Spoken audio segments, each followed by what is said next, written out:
ste tomu, že to raz príde? Že kedysi sme stáli na tých colných správach ako nenormálni a čakali sme tam neviem koľko, aby prišlo vysvetlenie, či vôbec ten svoj produkt dostaneme. A dnes tu máme také možnosti, že vlastne príde mi jedna celá brúska, nikto nič nerieši a vlastne do 5-7 dní to možno budem doma mať alebo v pakete, no je to dačo ináč nenormálne. Ak sa vám bude videjko páčiť, hoďte jeden like, jeden odber, lebo váš odber, váš like, vaše vychválenie pod videom po lajku mi extrémne pomôže v tom, aby sme rástli z obývačky tak kde fakt do dielne radšej. Čo dostanete za tých 30 alebo 50 eur, keď si objednáte túto maličkú brúsku? Vážený, táto brúska vyzerá tak malo, nie len sa vám zdá, ale ozaj je taká malá ako to pivo. To pivo, keď poznáte, tak vlastne ešte aj to pivo je väčšie ako táto brúska malinka. V tejto brúske, vážený, je docela ináč veľa srandy, pretože neponúka vám málo zábavy. Kvôli tomu v balení vám príde extrémne veľa brúsnych pásov. Pozrite sa. Toľko brúsnych pásov vám dojde, ale to, že táto brúska bola vyrobená v Číne, tak sa mi docela páči to, že toto sa vám bude páčiť určite. Pozrite sa. Made in Germany. To, že Čína vlastne vyrobila samotnú brúsku, ktorá samotná konštrukcia úplne celej brúsky je z nerezovej ocele a táto pracovná plocha je tiež na to. Tu samotná brúska funguje ako taká istá hociaká brúska, ktoré vlastne poznáme. Tu máme možnosti. Máte tu pred sebou vlastne jedničku a dvojku. Jednička je jedna strana a dvojka je opačná strana brúsenia. Máme tu na opačnej strane ďalšiu osku, na ktorú pripájame potom ďalšiu osku, na ktorú potom dáme korundovaný kotúč, ktorý je miešaný zo syntetických častíc s keramickým materiálom. Takže sem ide tá druhá oska a vlastne tieto pásy si meníte tu, to je logické. No a potom ešte dostaneme ku tomu jeden takýto maličký filc, ktorý som už samozrejme použil, však bez toho by video nešlo predsa, ne?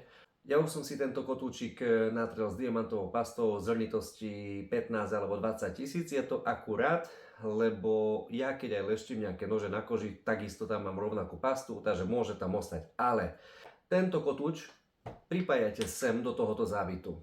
Tento závit ale je docela taký, že musíte úplne, že na doraz tento kotúč pripevniť do tohoto závitu. Nemôžete používať tento kotúč rovnako vtedy, ako máte pás pripevnený na brúske, pretože budete si odbíjať časti z filcu. Takže pozor, hneď vám ukážem presne to, ako máte správne použiť tento filc na tejto maličkej brúske.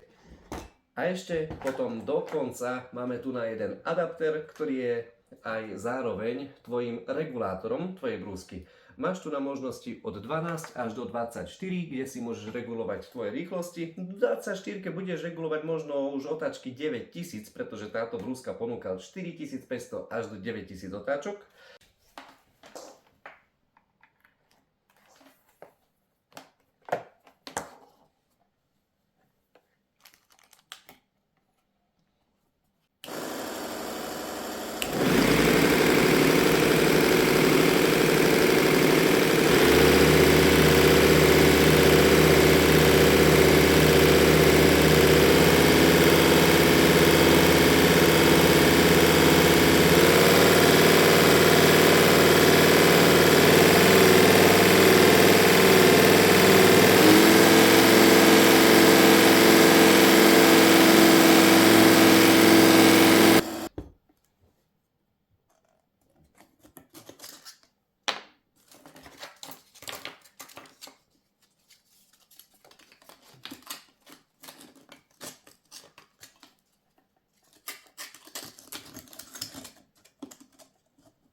Balenie ešte obsahuje samozrejme ešte také dve samorezky. Si predstavte, kde si viete vlastne svoju brúsku pripevniť dokonca do stola, kde ju budete mať.